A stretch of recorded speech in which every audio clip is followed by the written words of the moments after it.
Hello friends, welcome to my channel. Friends, आज मैं आपको कॉमेट के बारे में बताने लगा हूं। दोस्तों, कॉमेट जो कि एक सेलेस्टियल बॉडी जिसको जो है वो सूरज के ऑर्बिट के अराउंड जो है वो बताया जाता है। ये बिल्कुल इसका जो बना होता है वो न्यूक्लियस इसका जो बना होता है वो सॉलिड फ्रोज़न आइस, गैस और डस्ट का बना होता है, जिसको गैसियस कोमा कहा जाता है, जिसमें से वाटर वेपर यानी कार्बन डाइऑक्साइड और दूसरी गैसेस होती है। और इसके टेल की बात करें तो वो बिल्कुल ही डस्ट और आयोनाइज गैसेस का बना होता है।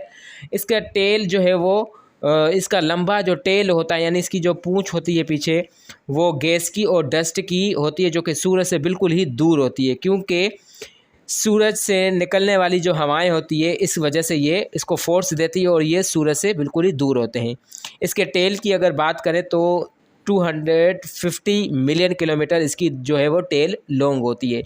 कॉमेट्स को ओनली तौर पर देख नहीं सकते, ये बिल्कुल कॉमनली विजिबल होते हैं, क्योंकि ये सूरज के करीब होते हैं एक एक्सेंट्रिक ऑर्बिट्स की हाईली एक्सेंट्रिक ऑर्बिट के अंदर। क्योंकि जब ये कॉमेट जो है वो बिल्कुल सूरज से दूर होते हैं तो हम इसको डर्टी स्नोबॉल कहते हैं। हेलिस कॉमेट जो कि पीरियडिक कॉमेट बताया जाता है अराउंड सूरज के ऑर्बिट के।